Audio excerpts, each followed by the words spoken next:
Members Presents. And thank you first of all to the man behind the camera who's going to be doing recording for us from now on for Members Presents, member James. So he's been coming to all of the Members Presents since February. I think that's when he first found out about it, right? Okay, and so that's going to help us out a lot. And so we'll make sure to get Teresa recorded and up on our YouTube channel because that's been a little bit of a challenge for us with the technology end. So we're super grateful to that. And this is Teresa Lopez, everyone. And she's going to be giving us a presentation that we're all super excited about. Not only do we want to learn how to build earthen homes and earthen structures, but financing is a big part of that. You can't do it at all. If you got to have the know-how, but you can't even put your know-how to work unless you have some funding to do your project. And that is Teresa's expertise. Sorry, I'm getting. Oh, no worries. Getting technically connected here. So I will. Oh, and then just a quick announcement before she gets started. We have the series planned for the next couple months. We're going to have Adam Gates next month, who's an ECI member, and he's going to be talking about a project that his own personal project, his dream to build a rammed earth structure in the city of San Antonio. And so he's going to tell us about his design and get all of our critique on that. And then the following, so that's going to be September, and then the following month in October, we're going to have Joe Uranga, and he's going to tell us, he's a plaster guru, so he's going to tell us about plaster. And so we're looking forward to those upcoming presentations as well. And without further ado, Teresa. Thank you. Thank you. Hi everyone, how are you tonight? Okay. Well, I'm T-Lo, like J-Lo.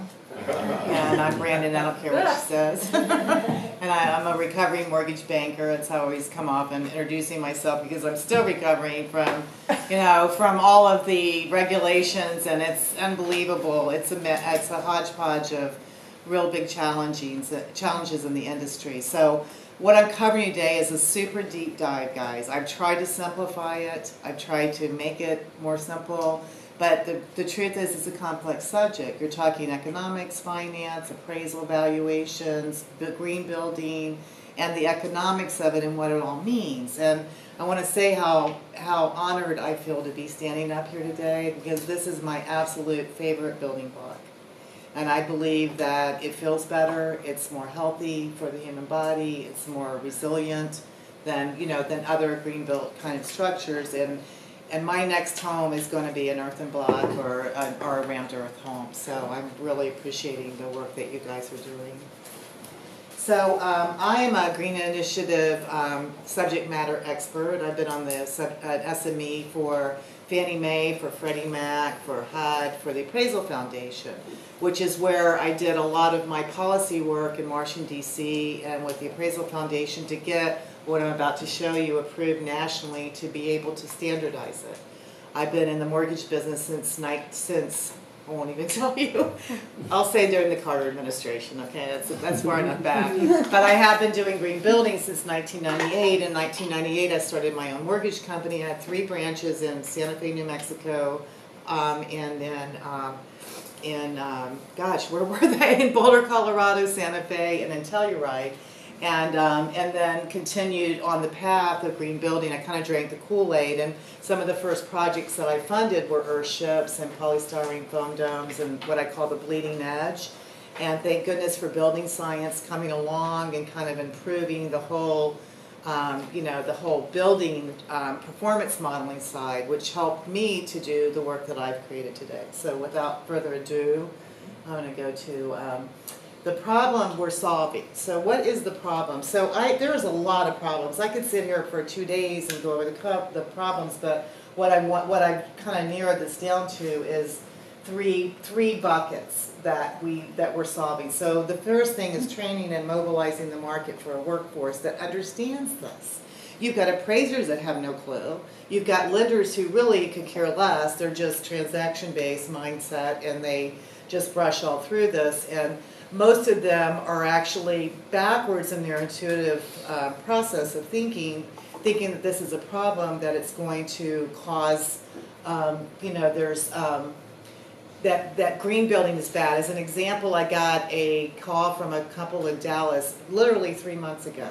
And they were in tears because the lender told them they were going to devalue their property by 5% because it was green. Now, how they quantified that, I don't know.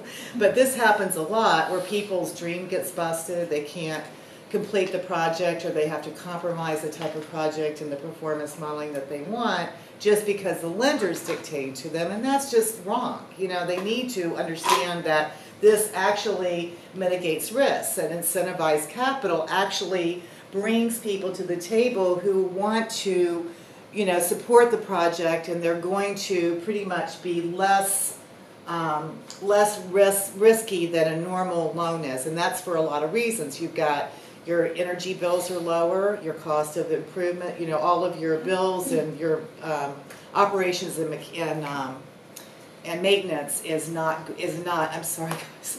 I've had some allergies today, so my brain. I've had a headache all day, so I'm kind of off a little bit, which is probably good for you. So, but anyway, this creates a quality assurance and a performance modeling that is able to prove without a shadow of a doubt that this is less risky than a conventional home, and that's what we are proving over and over. So. To date, I think, I haven't even counted it, but I think we're close to about $80 million in the beta that we closed. And all of those homes have been super high performance, and I'll go through those again. And it's been quite a journey, and seeing different kinds of projects, everything from standard insulated panels to, you know, the most interesting kinds of geothermal, rainwater sole source. So being able to incorporate those into a whole system, and why would you want to buy something like this? A lot of people will go, well, it costs more. Well, there's a lot of economic reasons why you would do that. I'm going to go through. But also, in the issue of doing all this, we have to be able to standardize this. So what we have developed is a standardized process and methodology that everybody can follow the exact same way. So all the lenders, all the underwriters, I work with about 120 banks and private investment groups.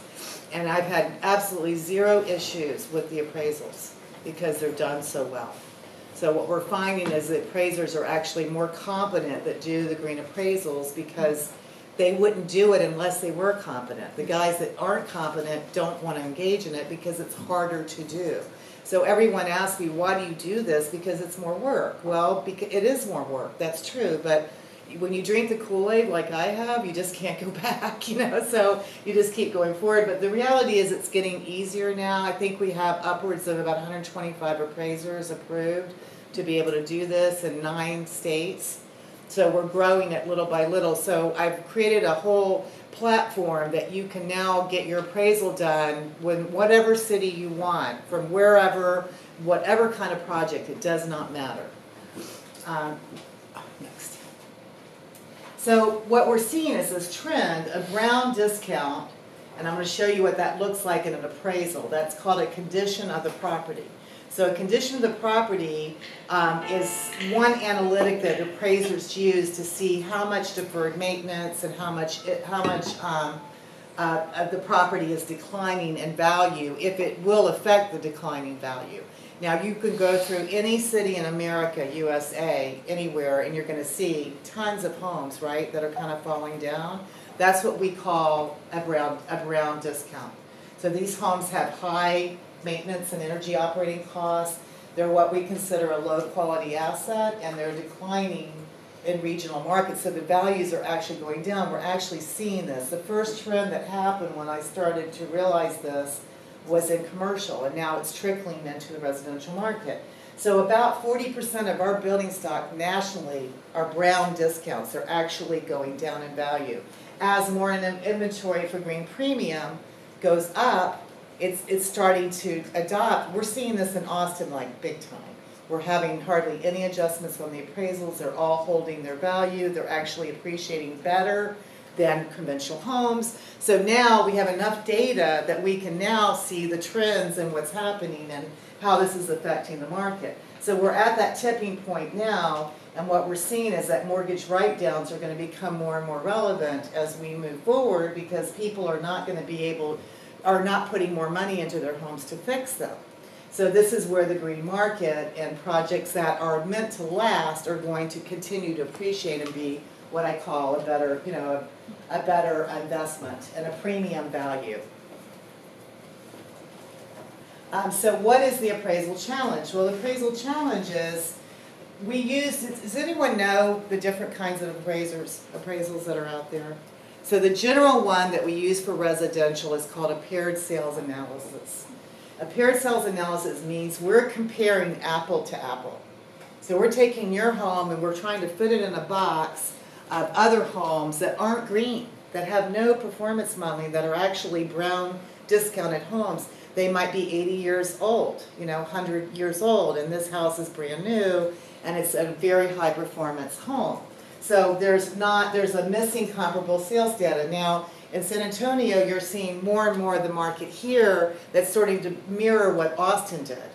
You've got different home builders out there that are building green, that are, so there's more and more inventory coming on the market now. So, but one of the biggest problems with custom homes, and the higher performance homes are typically custom because production builders are not going to do this on a scalable model. So the problem we're seeing is that there's no comps because they're not listed. People buy the land, they build the home, and it's never put on the multiple listing service. That's what Fannie Mae uses. So what we have created is a model that's kind of a hybrid approach, and we can now come in with learning what the market reaction is. So we call that the Prius effect. There's actually a name for it that the appraisers use. This is called the Prius effect, that people are starting to buy these homes and move into them and actually request them for builders, so there's more and more mass demand. I know this for sure because I work nationally and I get calls from all over the country, and believe it or not, some areas that would just blow your mind. Kansas City is one of them. That's huge in green building. And I don't know, Salt Lake City, and there's just, certain cities that you'd go, what? But they're actually doing this all over the country. Of course, many of them are using the earthen block, and it's not as popular as San Antonio and New Mexico.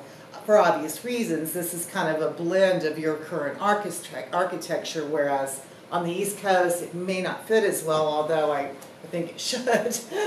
So the problem has been there's not been enough of a concentrated market and comps, and the comps only stay on the market. We can only use them for 12 months. So you might have 10 homes that sold that were green, but they were a year ago or 2 years ago, so now we can't use those comps. And how do you take an apple and compare it to an orange with the performance modeling? So the only difference on a green project and a green loan is the appraisal.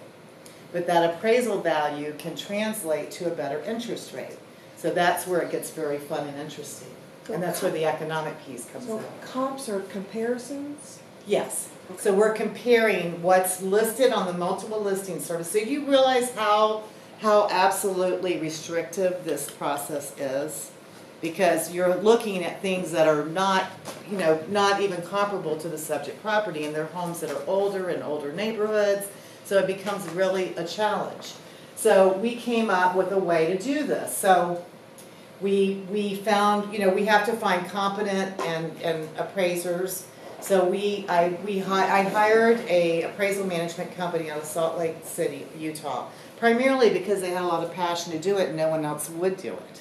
And I said, I want to create an appraisal management company platform that we can order appraisals from any city, anywhere, and train appraisers. Would you work with me? So now we do that. So if I get a deal in a city that I'm not in yet, I go and find the appraisers through the AMC, then we train them, and then we put them on the panel. So when we order the appraisal, we get this competent appraiser that's already gone through the training with us. So I do webinars once a month. Anyone's invited to do that. And before I forget, did you get my book? So anyone that's on that list, I wrote a book, Green Energy Money, and you guys are all welcome to a copy of it. So I go through a lot of this in the book too, although it was several years ago. So anyway, with the green appraisal, the appraiser does get a higher fee, between $100 to $200 depending on the scope of work. And also we require HERS audit. Does everyone know what a HERS is? Home Energy Rating System. Who does not know what a HERS is? Okay, it's okay if you don't know. She's like, oh no. So it's a home energy rating system. It's actually a quantifiable energy thermometer or miles per gallon for your home. We're able to quantify value through the performance modeling. So I'm going to show you what that looks like in a minute. So this also creates quality assurance for buyers in financial markets, especially for the underwriters. Our underwriters love the appraisals. Fannie Mae loved it. I mean, everyone seems to really be able to understand it because it fits in their model. So we took what already existed and just added pieces onto it and modules that everyone could follow and make sense to. So what we do is a paired sales analysis, and then we use comparable properties on the MLS. But then we also look at other construction. So I may know about other projects, like your builder. You may, Ryan, have somebody that you know that you just built a house for. And you guys might have more earthen homes that were built in the last 12 months. In that case, we can use the closing statement and we can show that house as a comp to the appraiser, and he can add that comp. So that's one of the other ways. And then we also take the operating utility cost comparison. So hers tells you really between a very close margin what the projected energy savings of your home are going to be. They can do that based on your plans and your specs on your home. So we're able to get that differential of what you're saving. So average home on a net zero is going to save somewhere between probably $3,000 to $5,000 a year. So what does that translate to when the house next door to me has $3,000 to $5,000 a year in utility bills, but my house doesn't? So that's what we've done, is kind of taken a formula, an energy rating adjustment, what we call present value formula, and we've kind of tweaked that to create this model. Is everybody with me so far? Okay. So you're going to hear this a lot. You'll call your lender and your lender's going to say, oh, I'm sorry, but we can't do a green appraisal because we have to use what's called the AIR policy, the appraisal independence requirement. So everyone interprets the rules differently, and all lenders are going to tell you, we can't do this because we can't pick the appraiser. They're wrong. Okay, I've proved this over and over. I've been to Fannie, to HUD, to Appraisal Foundation, all these guys, and shown them the light, and they're going, oh my God, you're right. So in the guidelines, it says that if you can determine that the appraiser is unskilled and not competent in the art of fulfilling that assignment, you have the ability to turn that appraiser away. You as the builder, you as the owner, realtor, whoever's in that transaction has the ability to say, I don't want you to do my house, I want someone else. So, so this has become the competency ruling, and this is a selection process. So how we do it is we get 2 appraisers trained for that region to start with, and then we only use those appraisers. So when we order the appraisal, we label it Green Appraisal, and we create all the data that goes with it, and we push that through to the appraiser, who knows how to interpret the data, because we just taught them how to do it. And then we help them with the first few. So in 2011, Fannie Mae came out with a new appraisal data set. And the main components that were changed in the appraisal was the type of sale. Was it distress and a relocation? Was it a real estate owned, property that was sold? Was it a foreclosure? Was it a divorce? Certain things that and then what the market trends were, days on the market, is there a declining market, is there a shortage of housing, and then most importantly, the C condition rating that I went through earlier, which is the brown discount, and the Q, which is the quality. So that would be like a very high-end home that has very upgraded extra things, that all the amenities are more high-end than you would normally see. Doesn't really mean granite countertops, but it can. And then they added an energy efficiency line item. That was great. When I saw that, I was like, this is cool. We can work with this. But what happened was the appraisers interpreted the instructions incorrectly. So the appraisers said the energy efficient items are, if there are none, enter none. So appraisers automatically, how many of you own a home and have an appraisal on your house? Go look at it when you get home or the next few days, and then give me a call or email me. But I guarantee you, yours said none, right? None or typical? And that is really the reality. So you're gonna get a house that you just spent 50, 70 grand more with solar, all the bells and whistles, and now the appraiser is gonna give you zero value for it.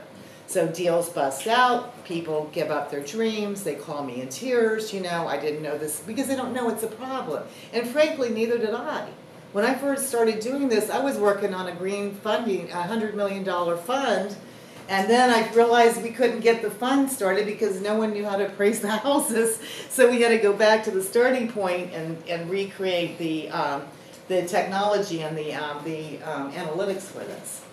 So the Green-Appraisal rating system was the first level that we did this on. So we came out with this kind of dial. You see how the E rating kind of matches the C and the Q rating. That was the part that was really extraordinary about this, is we realized we could actually break it down and march it and match it up to the current, you know, things that were in the market, the current appraisal valuation on the grid. So an E1 plus, an E1 would be a net zero home. So it works the same way as HERS, it works the same way as the C and the E rating. The C rating, like an E5, would be unfundable, or a C5. A Q5 would be unfundable. So these were the levels that kind of matched it. So this is about what you're going to get. This, an E2 and below, we consider to be what we call a high performance home. Anything in E3 and above is going to be what we call an energy efficient, kind of Energy Star level. Your earthen homes are going to be more in the E2, I would imagine, without solar. All right, I'm going to show you, keep going. So this is the HERS index, okay? This is what they use. This is the holy grail, as we call it. And this would be a net zero home, and this would be the average home in America is about 130 to between 100 and 130.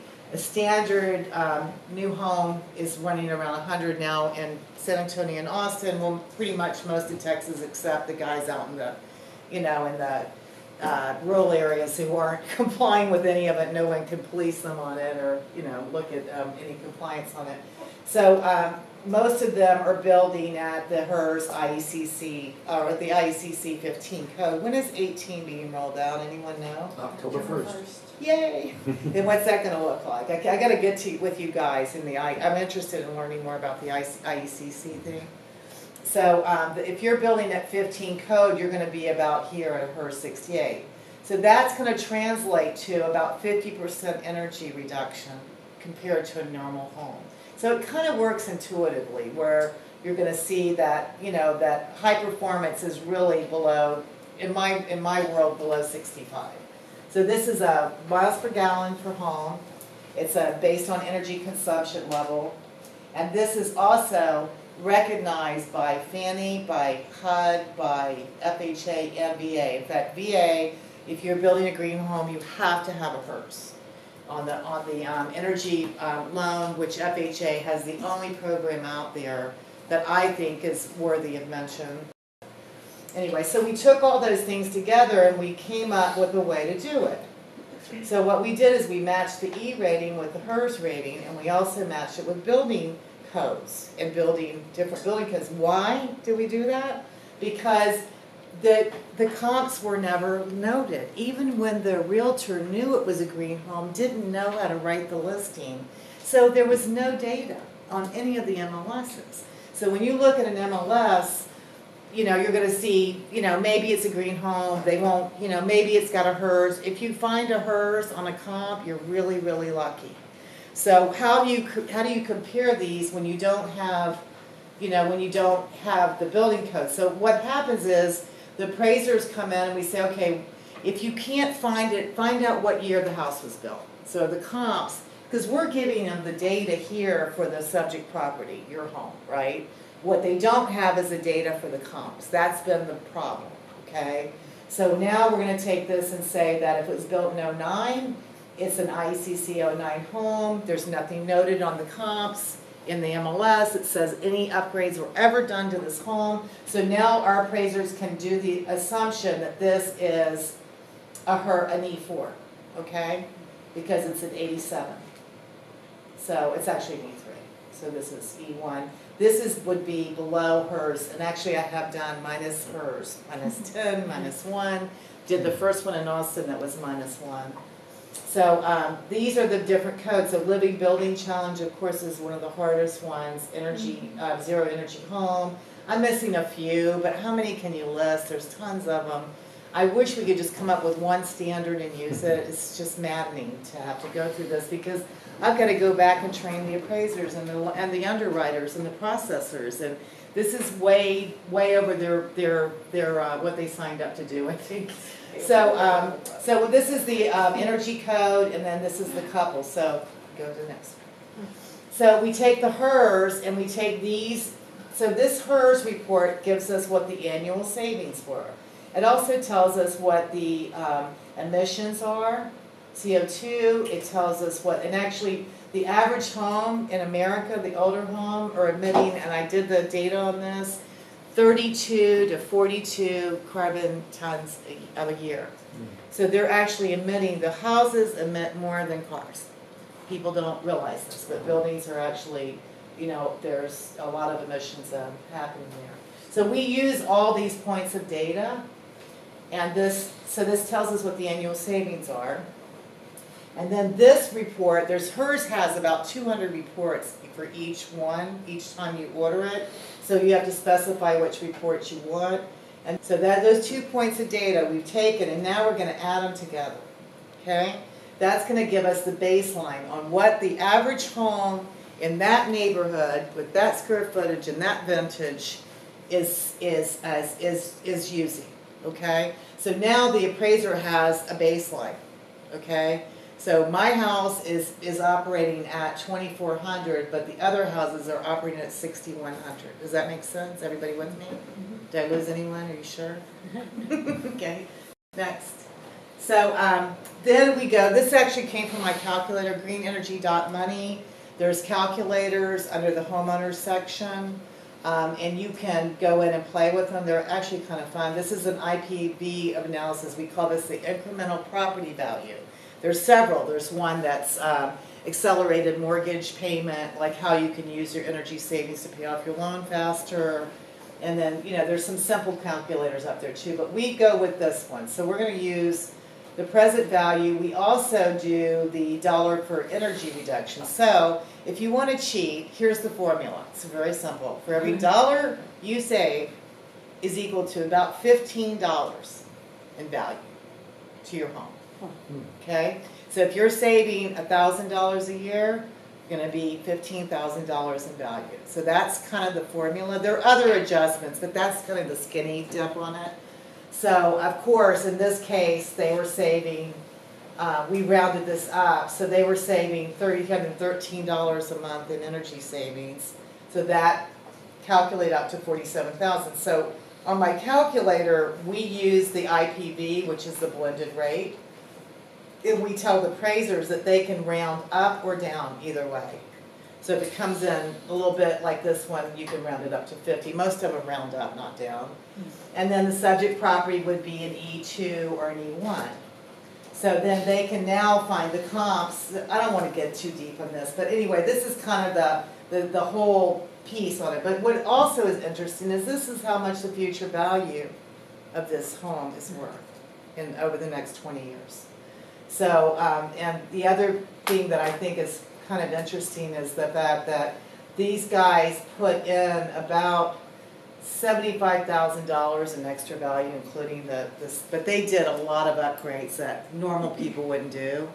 So I think, and also when you're building new construction and custom, sometimes people put in things and leave other things out, and you can trade out some of the aesthetics for the performance modeling, which I think is the better choice financially. Okay, next. So as an example and a visual of this, so they have an aggregated utility cost in this neighborhood of $3,287. The subject property is only because that is the formula of how much energy savings calculated to. So that $2,287 calculated out to $32,000.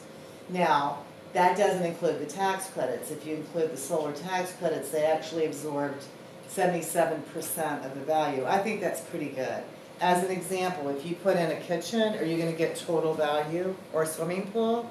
So you're not going to always capture the value. Now, in some cases, on the higher performance, we are seeing them capturing dollar for dollar. So it just depends on how much the energy savings and, you know, how the formula works out. So we did, this was, I haven't updated this, but as of 17, we closed $50 million on a beta program. In 10 cities, we absorbed 78% of the capital outlay that they used, or they spent, and the green premium value was 5 to 10%. So every one of these people got an 1/8 to 1/4% better in rate. Or they reduced their private mortgage insurance. Why? Because the value was higher and we go off the appraised value. So that actually helped to translate to a better rate. So in essence, it is truly a green mortgage because you're getting a better rate. But normally the lender is not going to understand that that's what's happening. And most of our underwriters don't even really get it for that matter. But it really does translate to that. We just did one in Minnesota, our first one, and we got a 6% premium, and that client ended up with an 1/8% better in rate. So that does translate over time to absorbing your capital outlay and paying for itself. Go back one more. Want to go? Can you go back?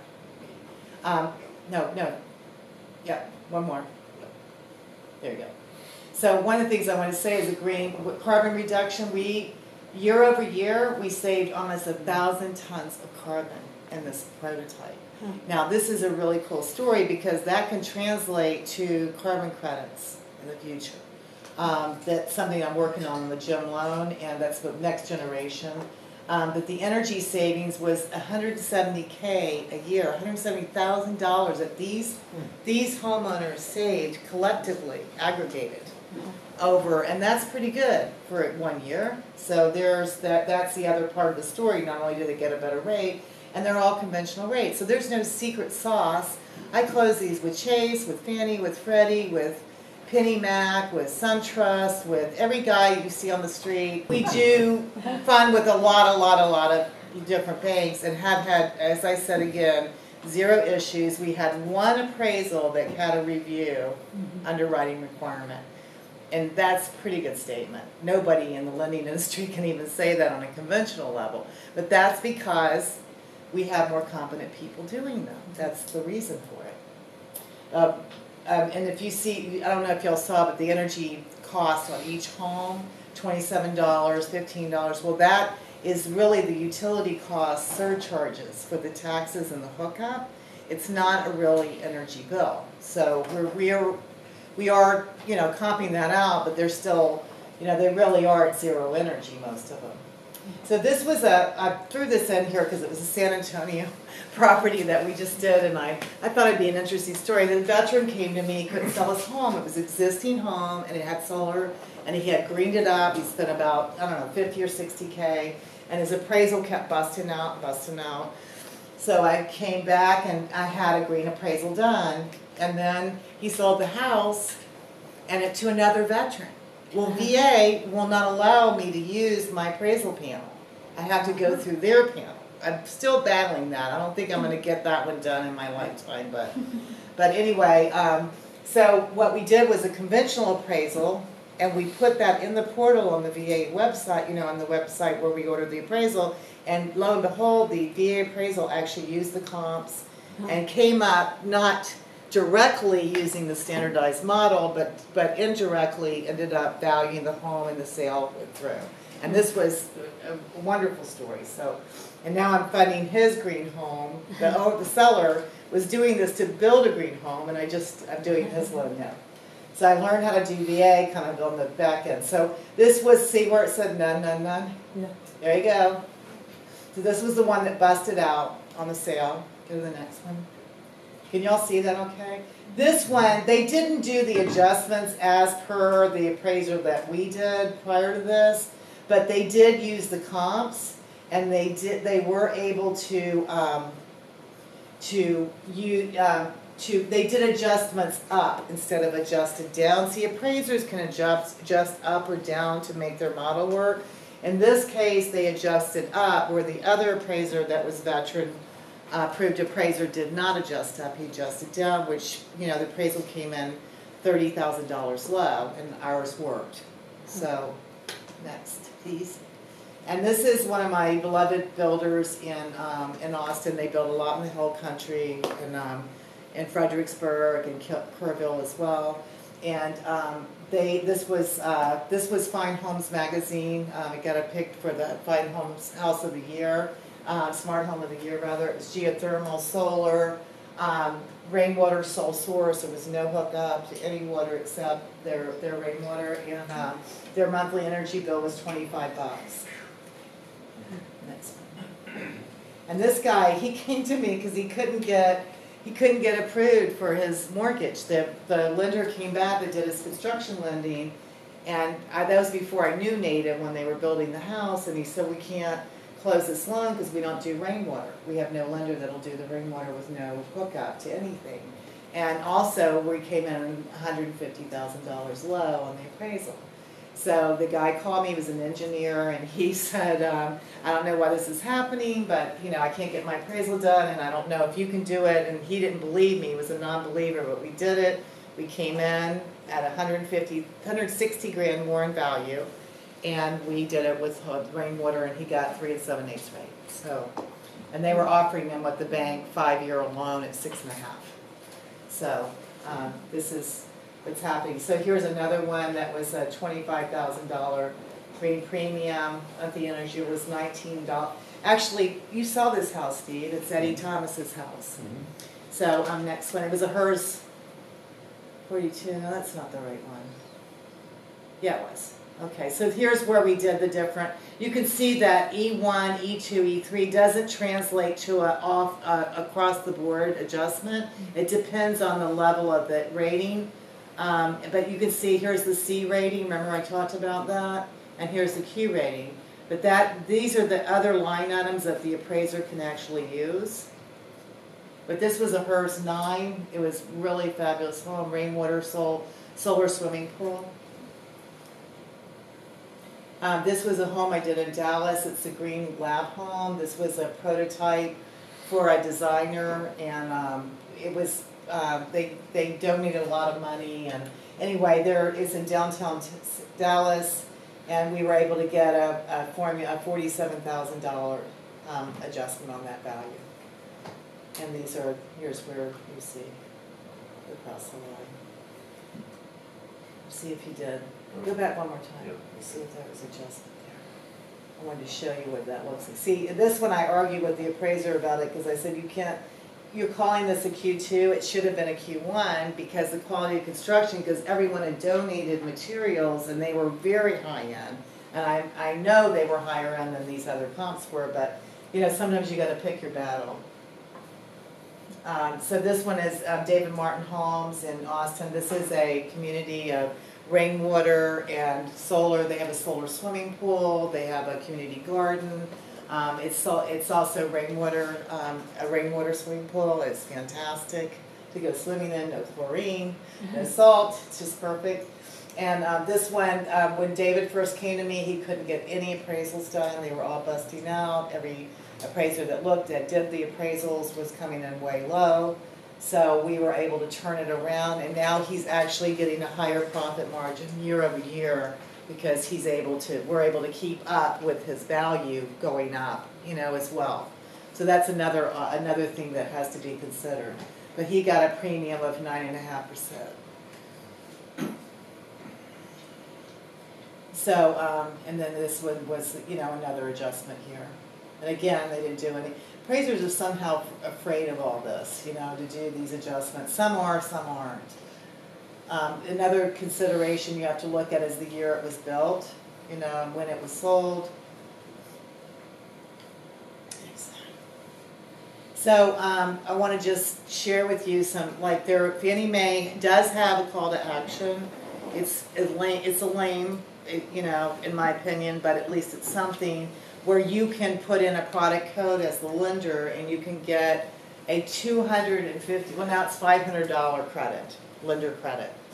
But that lender credit is not passing through to the borrower only if the lender allows it. I have no banks that are willing to part with the $500.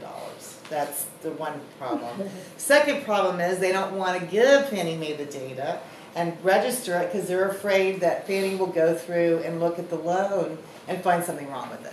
So everyone's paranoid about having to buy the loan back. So this has become a really big problem. Like, we don't care about the performance of the loan. We're looking at the performance of the home, and that's really what Fannie wants to do too. And to give them credit, I think they have done a better job than Freddie Mac, but Fannie, FHA to me is my favorite. They have really done a great job. So, also one other thing is they will allow to 15% allowance for the increase in property value. That was huge. Now I haven't seen the analytics come in at 15%, but I believe that it will trend to that point. Remember that spread I showed you between the premium and discount? That spread's going to grow, and that's why. And we've already got lenders accepting it. So this is really good news that we'll be able to continue to trend. FHA we came up with a statute that was written during the Carter administration that everyone forgot about. And it was buried in 820 pages of guidelines. And anyway, came back to HUD and said, what is the statute? It was written during Carter, and it allowed FHA allowed solar to go 20% above the statutory loan limit. Now FHA, just most of y'all probably won't know, but FHA allows has certain medium price points for each area. So your region, I think, is 300. Your region's actually higher than Austin because you had a really good congressman that worked to get approval for it. So you have a better baseline for, I think it's 360 or something like that. It's pretty hefty. But you can now add another 20% above that for solar. That shows you how old the statute was, because solar doesn't cost 20% anymore. It used to, 50 grand, 75 grand during Carter. Now it's ridiculous to not do it, in my opinion, because the payback is so much faster. And I mean, I don't know what your credits are here in San. Are they still, CPS still giving? Yeah, they've got 2 or 3 programs.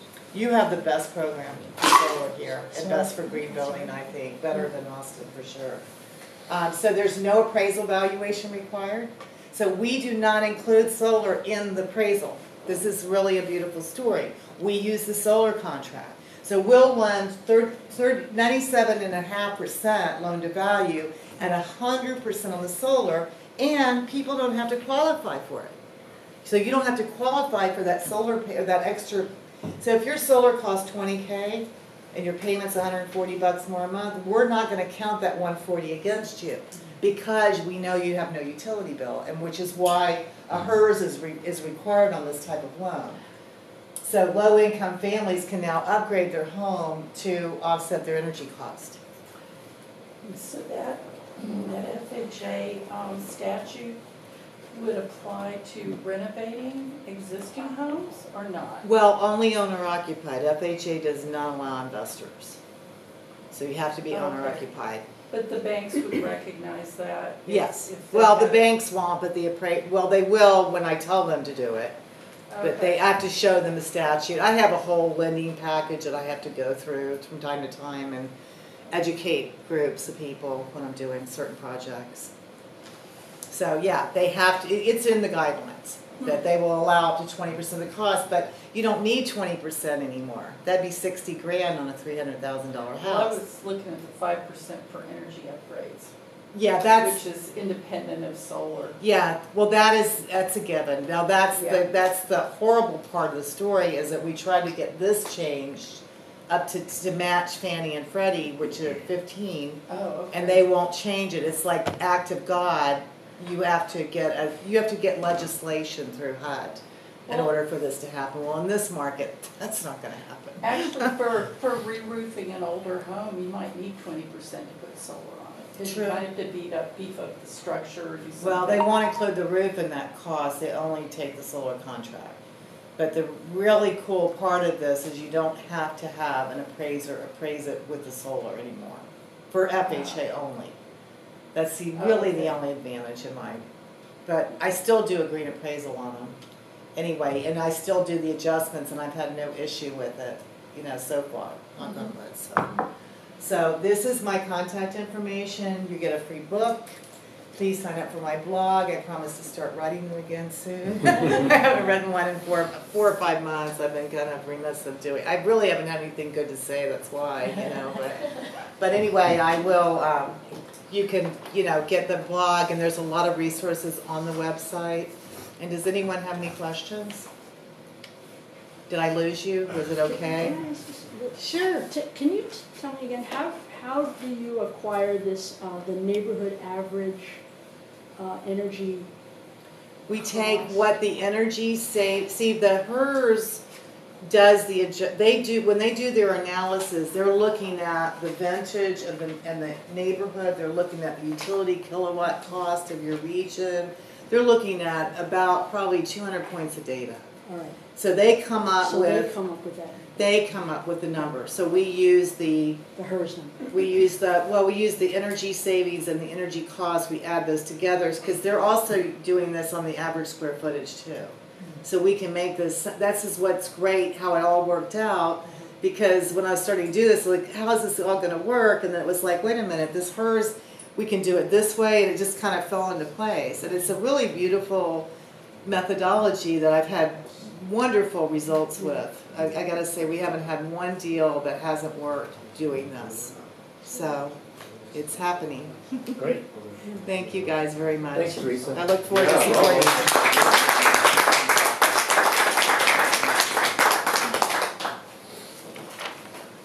I'd like to thank you all for coming.